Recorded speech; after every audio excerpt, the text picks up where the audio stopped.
நமது ஊரில் ஒரு தெருவுக்கு அப்பால் ஒரு சாய்பாபா கோவில் இருக்கிறது. சாய்பாபாவுக்கு எண்ணற்ற பக்தர்கள் இருக்கின்றனர். மக்கள் சாய்பாபா என்று சொன்னாலே விநாயகர், ஆஞ்சநேயர் இடையே அவரின் படத்தையும் வைத்து வழிபடுகிறார்கள். சாய்பாபா இயேசுவைப் போலோ புத்தரைப் போலோ 1000-2000 ஆண்டுகளுக்கு முன் வாழ்ந்தவர் இல்லை. சாய்பாபா வெறும் 100 ஆண்டுகளுக்கு முன்தான் வாழ்ந்தவர். விவேகானந்தர், மகாத்மா காந்தி போன்றவர்கள் இருந்த அதே காலத்தில்தான் சாய்பாபாவும் வாழ்ந்தார். இந்து முஸ்லிம் இரு சமயத்தினரும் அவரை வழிபடுகிறார்கள். முஸ்லிம் மரபில் ஃபக்கீர் எனப்படும் ஒருவர் என்றே சிலர் சொல்வார்கள். ஒவ்வொரு குடும்பத்திலும் குறைந்தபட்சம் ஒருவராவது சாய்பாபா பக்தர் இருப்பார். இப்படிப்பட்ட ஒருவர் இன்று இத்தனை பேர் வழிபடும் கடவுளாக உயர்ந்திருக்கிறார். யார் இந்த சாய்பாபா? அவருடைய கதை என்ன? எப்படி அவர் இவ்வளவு பிரபலமானார்? இந்த கேள்விகளுக்கான பதில்கள் மிகவும் ஆச்சரியமாக இருக்கிறது. முன்னர் நிசாமின் ஆளுகைக்கு உட்பட்டிருந்த பத்ரி என்ற ஊரில் வேத சாஸ்திரங்களில் தேர்ச்சி பெற்றவராக திகழ்ந்த ஹரிசாதே என்ற அந்தனர் தன் மனைவி லக்ஷ்மியுடன் வசித்து வந்தார். வறுமையிலும் செம்மையாக வாழ்க்கை நடத்தி வந்த அவர்களுக்கு குழந்தை இல்லையே என்னும் கவலை பெரிதும் வாட்டியது. இதற்காக இறைவனிடம் தொடர்ந்து பிரார்த்தனை செய்ததன் பயனாக விரைவிலேயே அவர்களுக்கு அழகான ஒரு ஆண் குழந்தை பிறந்தது. சில நாட்களில் அந்த குழந்தையை பார்க்க வந்த ஜோதிட நண்பர் ஒருவர் குழந்தையின் ஜாதகத்தை கணித்து பார்த்தார். அந்த குழந்தை ஒரு தெய்வீக குழந்தை என்பதையும், அந்த குழந்தையை பெற்றவர்கள் விரைவிலேயே இறந்து விடுவார்கள் எனவும், அந்த குழந்தை வேறு இடத்தில் வளரும் என்றும் அவர் தெரிந்து கொண்டார். இந்த விஷயம் தெரிந்து குழந்தையை பெற்றவர்கள் பெரிதும் துயரத்தில் ஆழ்ந்தனர். ஒரு நாள் இரவு அவர்களது கனவில் தோன்றிய இறைவன், முற்பிறவியில் இஸ்லாமிய குடும்பத்தில் பிறந்து பிராமண குடும்பத்தில் வளர்ந்து ராமநாமதாரக மந்திரத்தை பாரெங்கும் பரப்பிய கபீர்தாசரே இப்போது உங்களுக்கு குழந்தையாக பிறந்திருக்கிறார். வருங்காலத்தில் இந்த குழந்தை ஒரு பெரும் ஆன்மீக சாம்ராஜ்யத்தையே ஸ்தாபிக்க இருக்கிறது. உங்கள் மகனை குறித்து நீங்கள் கவலைப்பட வேண்டாம். நாளை காலையில் ஃபக்கீர் ஒருவர் வந்து உங்கள் குழந்தையை கொடுக்குமாறு கேட்பார். தயங்காமல் உங்கள் குழந்தையை அவரிடம் கொடுத்து விடுங்கள். அதுதான் அந்த குழந்தைக்கு நல்லது என்று சொல்லி மறைந்தார். மறுநாள் காலையிலிருந்தே அந்த குழந்தை வீறிட்டு அழுதபடி இருந்தது. குழந்தையின் தாயார் லக்ஷ்மி யாரும் வந்து குழந்தையை கேட்டுவிடக்கூடாது என்று மனதிற்குள் அறுதபடி பிரார்த்தித்துக் கொண்டிருந்தார். கலங்கி நின்ற மனைவியிடம், ஹரிசாதே, ஏன் கவலைப்படுகிறாய்? நம் கனவில் இறைவன் சொன்னது போல் ஃபக்கீர் வந்து குழந்தையை கேட்டால் கொடுத்து விடுவோம். எங்கிருந்தாலும் நம் குழந்தை நன்றாக இருக்க வேண்டும், அதுதான் நமக்கு வேண்டும் என்று ஆறுதல் கூறினார். அவர் அப்படி சொல்லி முடிக்கவும் வாசலில் ஃபக்கீர் வந்து நிற்கவும் சரியாக இருந்தது. வாசலில் வந்து நின்ற ஃபக்கீரை பார்த்ததுதான் தாமதம். அதுவரை வீறிட்டு அழுதபடி இருந்த அந்த குழந்தை சட்டென்று அழுகையை நிறுத்தி அழகாக சிரித்தது. ஃபக்கீர் தன்னிடம் அந்த குழந்தையை தந்துவிடுமாறு கேட்க மறுப்பு சொல்லாமல் அவ்விதமே கொடுத்து விட்டார்கள் அந்த தம்பதி. அதன் பிறகு அந்த குழந்தை போன வழி அவர்களுக்கு தெரியாது. குழந்தையை வாங்கி கொண்ட ஃபக்கீர் தன் வீட்டுக்கு சென்று அதை மனைவியிடம் கொடுத்தார். குழந்தை பேறு இல்லாத தங்களுக்கு இறைவனே அந்த குழந்தையை கொடுத்ததாக எண்ணி அவர்கள் அதை சீரும் சிறப்புமாக வளர்த்து வந்தனர். பிராமண குடும்பத்தில் பிறந்த அந்த குழந்தை இஸ்லாமிய தம்பதியரிடம் இனிதே வளர்ந்து வந்தது. சில வருடங்கள் கடந்தன. ஃபக்கீரின் உடல் நிலம் குன்றியது. தாம் இனி நீண்ட நாள் உயிர் வாழ முடியாது என்பதை தெரிந்து கொண்ட ஃபக்கீர் அந்த சிறுவனை வளர்க்கும் பொறுப்பை யாரிடம் ஒப்படைப்பது என்று யோசித்தார். வேத சாஸ்திரங்களில் தேர்ச்சி பெற்றவரான ஜமீன்தார் கோபால் ராவ் தேஷ்முக் என்பவர்தான் சட்டென அவர் நினைவுக்கு வந்தார். உடனே ஃபக்கீர் தன் மனைவியை அழைத்து, இப்போது நான் சொல்லப்போவது உனக்கு வருத்தம் தரத்தான் செய்யும், ஆனாலும் சொல்லித்தான் ஆக வேண்டும். இனி நான் சில நாள்களே உயிருடன் இருக்க முடியும். நான் மறைந்ததும் நீ உன்னம் மகனை அழைத்து கொண்டு சேலு என்ற இடத்தில் வசித்து வரும் கோபால் ராவ் என்னும் வெங்குசாவிடம் சென்று அடைக்கலம் கேள். பிராமண குலத்தில் பிறந்து வேத சாஸ்திரங்களில் நிபுணராகவும் தர்ம சிந்தனை கொண்டவராகவும் விளங்கும் அவர் உங்களுக்கு அடைக்கலம் தருவார் என்றார். அதுபோலவே அடுத்த சில நாட்களில் அவர் மறைந்ததும் அவருடைய மனைவி வெங்குசாவிடம் சென்று அடைக்கலம் கேட்டாள். பெரும் ஞானியான அவருக்கு அந்த சிறுவன் உண்மையில் யார் என்பது விளங்கிவிட்டது. அவர் அந்த சிறுவனை வளர்க்கும் பொறுப்பை ஏற்றுக்கொண்டார். ஃபக்கீரின் மனைவிக்கும் தனியாக ஒரு இடத்தில் தங்குவதற்கு வசதி செய்து கொடுத்து அவளுடைய வாழ்க்கைக்கும் வழி செய்து கொடுத்தார். இப்படியாக பிராமண குடும்பத்தில் பிறந்து சில வருடங்கள் இஸ்லாமிய குடும்பத்தில் வளர்ந்து மறுபடியும் பிராமணரான வெங்குசாவிடம் வந்து சேர்ந்த அந்த சிறுவன் தான் 16 வயது பாலகனாக ஷிர்டி கிராமத்தின் எல்லையில் யோக நிஷ்டையில் ஆழ்ந்தவராக கிராம மக்களுக்கு காட்சி தந்த ஸ்ரீ சாய்நாதர். ஹரிசாதே தம்பதிக்கு குழந்தையாக பிறந்து பின்னர் ஃபக்கீர் ஒருவரால் வளர்க்கப்பட்டு சில வருடங்களில் வெங்குசாவிடம் ஒப்படைக்கப்பட்ட அந்த சிறுவன் தான் ஸ்ரீ சாய்நாதர். வெங்குசாவினால் ஷீடனாக ஏற்றுக்கொள்ளப்பட்ட அந்த சிறுவன் ஏன் அவரை விட்டு பிரிய வேண்டும்? அதற்கான அவசியம் என்ன? வெங்குசா தம்மிடம் ஒப்படைக்கப்பட்ட அந்த சிறுவனின் முகத்தை பார்த்ததுமே அவன் பிற்காலத்தில் ஒரு பெரும் ஆன்மீக சாம்ராஜ்யத்தையே ஸ்தாபிக்க இருக்கிறது என்பதை தமது தீர்க்க தரிசனத்தால் தெரிந்து கொண்டார். சதா சர்வ காலமும் ராமனின் புகழ் பாடுவதையே பிறவி பயனாக கருவி வாழ்ந்த கபீரின் மறு அவதாரமே அந்த சிறுவன் என்றும் அவர் உறுதியாக நம்பினார். எனவே அவர் அந்த சிறுவனை மிகுந்த பரிவுடனும் பாசத்துடனும் வளர்த்து வந்தார். தாம் பூஜை செய்யும் போதும் உண்ணும் போதும் உறங்கும் போதும் எப்போதும் அந்த சிறுவனை தம்முடனே வைத்துக் கொண்டார். அது மட்டுமில்லாமல் தாம் பெற்றிருக்கக்கூடிய அத்தனை ஞானத்தையும் அவனுக்கு உபதேசிக்கவும் செய்தார். இப்படியாக பல வருஷங்கள் சென்றன. அந்த சிறுவனுக்கு 15 வயது நெருங்கிவிட்டது. எங்கிருந்து வந்த அந்த சிறுவனுக்கு வெங்கூசா இத்தனை முக்கியத்துவம் தருவது பல வருஷங்களாக அவருடனே இருந்து வரும் மற்றவர்களுக்கு பிடிக்கவில்லை. அவர்கள் உள்ளத்தில் பொறாமை என்னும் பொல்லாத பேய் தலைவிரித்து ஆடியது. ஒருவர் எத்தனைத்தான் நல்லவராக இருந்தாலும் அவரின் மனத்தில் பொறாமை எப்போது இடம்பெறுகிறதோ அப்போதே அவருடைய உள்ளத்தில் குடிகொண்டிருந்த அத்தனை நல்ல குணங்களும் இருந்த இடம் தெரியாமல் போய்விட்டன. அப்படி வெங்கூசாவின் தொடர்பினால் நல்ல பண்புகளுடன் திகழ்ந்த அவர்களின் மனத்தில் பொறாமை ஏற்பட்டதுமே அவர்களின் நல்ல பண்புகள் காணாமல் போய்விட்டன. அவர்கள் அந்த சிறுவனை எப்படியும் வெங்கூசாவிடமிருந்து விரட்டிவிட வேண்டும் என்று நினைத்தனர். அவர்கள் எல்லாம் மூத்தவனாக இருந்த ஒருவன். அதெல்லாம் சரிப்பட்டு வராது. அந்த பையனை கொன்று விடுவதே சரியான வழி. அவனை கொன்றால் ஏன் என்று கேட்பதற்கு எவரும் இல்லை. குருநாதர் கேட்டால் நமக்கு ஒன்றும் தெரியாது என்று சொல்லிவிடலாம் என்று கூறினான். அனைவரும் அதற்கு உடன்பட்டனர். தகுந்த நேரத்துக்காக காத்திருந்தனர். ஒரு நாள் வெங்கூசா அந்த சிறுவனுடன் சேலுவுக்கு அருகில் இருந்த தன்னுடைய தோட்டத்துக்கு சென்றிருந்தார். இனி நடக்கப் போவது என்ன என்பது அவருடைய உள்ளத்துக்கு தெளிவாக தெரிந்துவிட்டது. எல்லாம் இறைவனின் ஆணைப்படியே நடக்கும் என்று தம்மை தேற்றிக் கொண்டவராக நடக்கப் போகும் விபரீதத்தை எதிர்பார்த்தபடி ஒரு மரத்தின் அடியிலிருந்த பாழையில் படுத்துக்கொண்டு தமக்கு அருகில் பணிவுடன் நின்று கொண்டிருந்த அந்த சிறுவனுக்கு ஞான உபதேசம் செய்து கொண்டிருந்தார். அப்போது அருகில் புதர் மறைவில் மறைந்திருந்த அந்த பொறாமைக்காரர்களின் தலைவன் ஒரு செங்கல்லை எடுத்து அந்த சிறுவனின் தலையை குறிப்பார்த்து வீசினான்.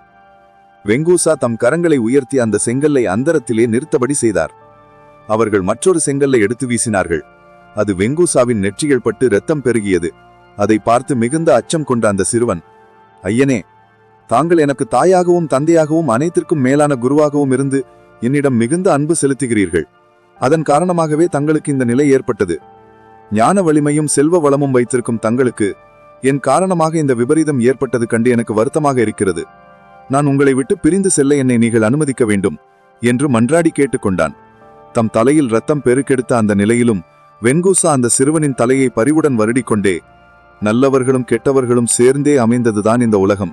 இதற்கெல்லாம் அச்சப்பட்டால் இந்த உலகத்தில் பிறந்த நாம் நமக்கான கடமைகளை செய்ய முடியாமலேயே போய்விடும் என்றவர். சற்று தொலைவில் ஒருவன் காராம்பசு ஒன்றை ஓட்டிச் செல்வதை பார்த்து அந்த சிறுவனிடம் தம்முடைய கமண்டலத்தை கொடுத்து அந்த மாட்டுக்காரனிடம் சென்று பால் கறந்து பெற்று வருமாறு சொல்லி அனுப்பினார். அந்த சிறுவனும் அந்த மாட்டுக்காரனிடம் சென்று பால் கறந்து தரும்படி கேட்டுக்கொண்டான். அதை கேட்டு அந்த மாட்டுக்காரன் விரக்தியான குரலில், இந்த மாடு மலடாகிவிட்டது, இதனிடமிருந்து நான் எப்படி பால் கறந்து தருவது என்றான். அவன் இப்படி சொன்னாலும் அந்த சிறுவன் சமாதானமடையவில்லை. பெரும் ஞானியான தம் குருநாதருக்கு இது மலட்டு மாடு என்று தெரியாதா என்ன என்று நினைத்து அந்த மாட்டுக்காரனிடம், இந்த விஷயத்தை நீயே என் குருநாதரிடம் வந்து சொல் என்று சொன்னான். அதன்படியே மாட்டுக்காரனும் வெங்கூசாவிடம் சென்று விஷயத்தை சொன்னான். அதை கேட்டு சிரித்த வெங்கூசா, எல்லாமே இறைவனின் திருவுள்ளப்படியே நடக்கும். இறைவனின் அருள் பெற்றவர்கள் நினைத்தால் கறவை நின்ற மாட்டையும் பால் கொடுக்கச் செய்ய முடியும் என்று சொன்னதுடன் அந்த மாட்டின் அருகில் சென்று வானத்தை பார்த்து பிரார்த்தித்து அந்த மாட்டை 3 முறை தடவி கொடுத்தார். அதன் மடிக்காம்புகளை வருடினார். பின்பு அவனிடம் பால் கறந்து தருமாறு கூறினார். மாட்டுக்காரனும் சிறுவனிடமிருந்த கமண்டலத்தை பெற்று பால் கறக்கத் தொடங்க கமண்டலத்தில் நுரையுடன் பால் நிரம்பி தழும்பியது. வியப்பும் சந்தோஷமும் கொண்ட அந்த மாட்டுக்காரன் வெங்கூசாவை மிக பணிவுடன் வணங்கி நன்றி தெரிவித்து தனது மாட்டுடன் புறப்பட்டுச் சென்றான். வெங்கூசா தமக்கு அருகிலிருந்த அந்த சிறுவனை பார்த்து கைகளை நீட்டச் சொன்னார். நீட்டிய சிறுவனின் கைகளில் கமண்டலத்தில் இருந்த பாலை விட்டு சிறுவனை பருகும்படி சொன்னார். அந்த சிறுவனும் அப்படியே பயபக்தியுடன் வாங்கி பருகினான். 3 முறை அப்படி பருகிய பின்பு அந்த சிறுவனிடம் வெங்கூசா, குழந்தாய், என்னுடைய பூஜைகளாலும் தியானத்தாலும் தவத்தாலும் நான் பெற்றிருக்கக்கூடிய அத்தனை யோக சித்திகளையும் இதோ இப்போது உனக்கு தாரை வார்த்து கொடுத்து விட்டேன். நான் இதுவரை உன்னை குழந்தையாகவே நினைத்து விட்டேன். உண்மையில் நீ இப்போது வாலிப பருவத்தை அடைந்து விட்டாய். இனியும் நீ என்னிடம் இருப்பது சரியல்லை. உன்னால் இந்த உலகத்துக்கு அநேக நன்மைகள் ஏற்பட உள்ளன. நீ என்னை விட்டு பிரியும் தருணம் வந்துவிட்டது என்று நெகிழ்ச்சியுடன் கூறினார். அதை கேட்டு அந்த சிறுவன் கலங்கவில்லை என்றாலும் தன் குருநாதரிடம், நான் முதலில் உங்களை விட்டு பிரிந்து செல்வதாக சொன்னபோது வேண்டாம் என மறுத்த தாங்கள் இப்போது நான் உங்களை விட்டு செல்ல வேண்டும் என்று சொல்கிறீர்களே, ஏன் என்று கேட்டான். அதற்கு வெங்கூசா, நீ என்னை விட்டு செல்லப் போவதாக சொன்னது உன்னுடைய அச்சத்தினால்தான். ஆனால் இப்போது நான் உன்னை போகச் சொல்வது விதியின் வலிமையினால். இதுவரை எனக்கு குழந்தையாக இருந்த நீ இனிமேன் கோடானு கோடி பேர்களுக்கு தாயாகவும் தந்தையாகவும் தனி பெரும் குருவாகவும் திகழப் போகிறாய். இந்த உலகத்தில் உள்ள எல்லாவிதமான பேதங்களையும் கடந்து தனி பெரும் தெய்வமாக திகழப் போகிறாய். உன்னை நாடி சரணடைபவர்களின் சகல துன்பங்களையும் அகற்றி அவர்களுடைய உள்ளங்களில் சந்தோஷம் என்னும் அமிர்தம் தழும்பச் செய்யப் போகிறாய் என்று அந்த சிறுவனை தேற்றி அவன் செல்ல வேண்டிய பாதைக்கு அவனை ஆற்றுப்படுத்தினார். பின்னாளில் பெரும் ஆன்மீக சாம்ராஜ்யத்தையே சிருஷ்டித்த ஸ்ரீ சாய்நாதர் தான் அந்த சிறுவன் என்பது நமக்கு தெரிந்த விஷயம்தான். ஆனால் அவரின் தெரிவாம்சத்தை வெங்கூசாவுக்கு பிறகு முதலில் தெரிந்து கொண்டவர்கள் யார் யார்? ஸ்ரீ சாய்நாதர் ஓர் அவதார புருஷர் என்பதை வெங்கூசாவுக்கு பிறகு முதலில் அறிந்து கொள்ளும் பாக்கியம் செங்கல்லை எரிந்து அவரை கொலை செய்ய துணிந்த பாதகர்களுக்கே கிடைத்தது. 2 முறை செங்கல்லை வீசி சாய்நாதரை கொல்ல நினைத்தவன் வெங்கூசா முதல் செங்கலை அந்தரத்திலேயே நிறுத்திவிட்டதையும் 2வது செங்கல் அவருடைய நெற்றியில் பட்டு இரத்தக்காயம் ஏற்படுத்தியதையும் கண்டு திகைத்து போனான். தொடர்ந்து மலட்டு மாட்டிலிருந்து பால் கறந்து அதை இளைஞன் சாய்நாதரின் கைகளில் பொழிந்து அதுவரை தாம் பெற்றிருந்த அனைத்து சித்திகளையும் அந்த இளைஞனுக்கு தாரை வார்த்து கொடுத்ததையும் கண்டதுமே அவனுக்கு மிதமிஞ்சி அச்சம் ஏற்பட்டு அதன் காரணமாக மயங்கி விழுந்து இறந்தே போனான். அவனுடன் இருந்தவர்கள் ஓடி சென்று வெங்கூசாவின் கால்களில் விழுந்து மன்னிப்பு கேட்டனர். மேலும் இளைஞனை கொல்ல நினைத்து செங்கல்லை எறிந்தவன் இறந்து போனதையும் அவருக்கு தெளிவித்து அவனை மன்னித்து எப்படியாவது பிடிக்கச் செய்ய வேண்டும் என்றும் பிரார்த்தித்துக் கொண்டனர். ஆனால் வெங்கூசாவோ, இனி என்னிடம் எந்த சக்தியும் இல்லை. இதுவரை நான் பெற்றிருந்த அத்தனை சக்திகளையும் இந்த இளைஞனுக்கு தாரை வார்த்து கொடுத்து விட்டேன். உங்களுடைய பிரார்த்தனையை இனி இந்த இளைஞன்தான் நிறைவேற்ற வேண்டும் என்று சொல்லிவிட்டார். அதன் பேரில் அவர்கள் சாய்நாதரிடம் மன்னிப்பு கேட்டுக்கொண்டு இறந்து போனவனை பிழைக்கச் செய்ய வேண்டும் என்றும் பிரார்த்தித்தனர். பிழை செய்தவனையும் மன்னித்தருள்வதுதானே மகான்களின் இயல்பு. சாய்நாதரும் அவனை பிழைக்கச் செய்ய திருவுள்ளம் கொண்டார். ஆனாலும் தம் குருநாதரின் சம்மதம் வேண்டி அவரை பார்க்க அவரும் கண்களாலேயே சம்மதம் தெரிவித்தார். உடனே தான் வைத்து வெங்கூசா அவர்களிடம், என்னிடம் இத்தனை காலம் இருந்தும் நீங்கள் கற்றுக்கொண்டது பொறாமையும் வஞ்சகமும் தானா? உங்களின் செயல் என்னை மிகவும் வருத்துகிறது. இனியாவது நல்லவர்களாக நடந்து கொள்ள பாருங்கள் என்று அவர்களுக்கு அறிவுரைகள் சொல்லிவிட்டு சாய்நாதரை அழைத்து கொண்டு வீட்டுக்குச் சென்றார். வீட்டின் பூஜை அறைக்கு இளைஞனான சாய்நாதரை அழைத்துச் சென்ற வெங்கூசா, குழந்தாய், நீ பிராமண குலத்தில் பிறந்து இஸ்லாமிய குடும்பத்தில் வளர்ந்து அடுத்த சில வருஷங்களில் பிராமணனான என்னிடம் ஒப்படைக்கப்பட்டாய்.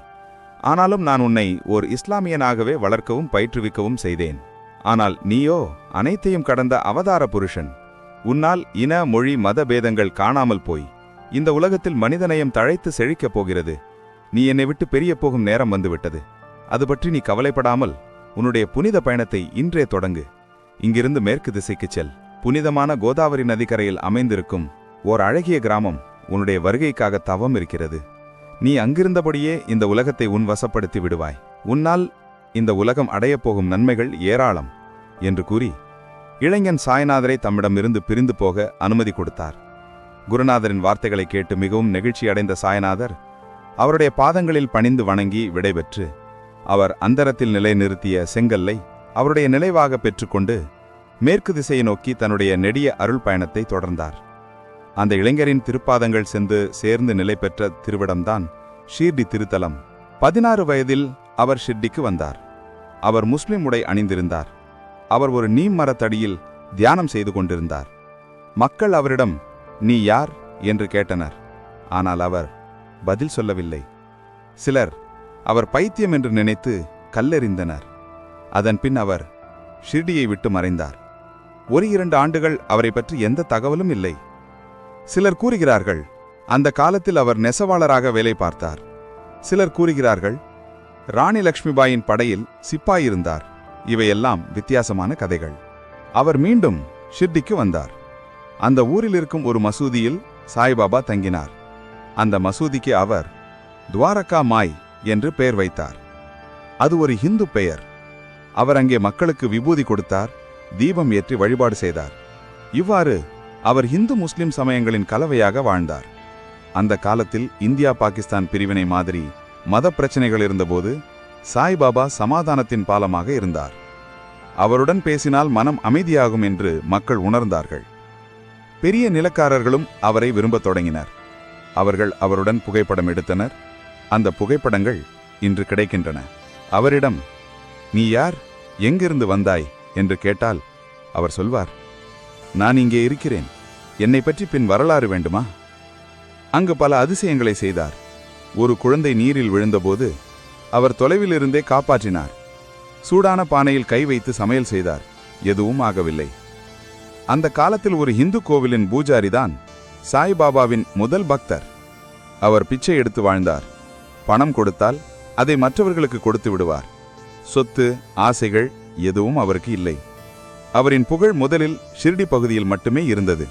பின்னர் மும்பை வரை பரவியது. அவர் எப்போதும் தன்னை பிரபலப்படுத்த முயறவில்லை. நான் கடவுள் என்று சொல்லவில்லை. மதம் ஜாதி பாராமல் அன்புடன் வாழுங்கள் என்பதே அவர் தத்துவம். நம்பிக்கை வையுங்கள், அன்பு கொடுங்கள் என்பதே அவர் வழி. 1918ஆம் ஆண்டு அக்டோபர் 15ஆம் தேதி சாய்பாபா மறைந்தார். அவர் தன் மறைவை முன்கூட்டியே சொன்னார். அவருடைய உடல் சமாதியாக வைக்கப்பட்டது. அவர் வாழ்ந்த மசூதி துவாரகாமாய் பின்னர் கோவிலாக மாற்றப்பட்டது. அது ஒரு மிகப்பெரிய ஆன்மீக சின்னமாக மாறியது. அவருடைய மரணத்திற்கு பிறகு அவருடைய பக்தர்கள் உலகம் முழுவதும் கோவில்களை அமைத்தனர். இன்று சாய்பாபா கோவில்கள் உலகம் முழுவதும் உள்ளன. மதங்கள் கடந்து மக்கள் அவரை நம்புகிறார்கள். சாய்பாபா கோவில்களில் இந்துக்கள், முஸ்லீம்கள், கிறிஸ்துவர்கள் அனைவரும் இணைந்து பிரார்த்தனை செய்கிறார்கள். அவர் எந்த மதத்திற்கும் சொந்தமானவர் அல்ல. அவர் மனித குலத்திற்கே சொந்தமானவர். சாய்பாபா 100 ஆண்டுகள் முன் வாழ்ந்த ஒரு சாதாரண மனிதர். ஆனால் இன்று கோவில்களில் கடவுளாக வணங்கப்படுகிறார். அவரின் போதனை எளியது. அன்பு செய், நம்பிக்கை வை, மனிதராக வாழுங்கள். இளைஞனாக ஷிர்டிக்கு வந்து ஸ்ரீ சாய்நாதர் என போற்றி கொண்டாடப்படும் அவருடைய அருளாடல்கள் அவருடைய ஜீவித காலத்திற்கு பிறகும் தொடர்ந்து கொண்டுதான் இருக்கின்றன.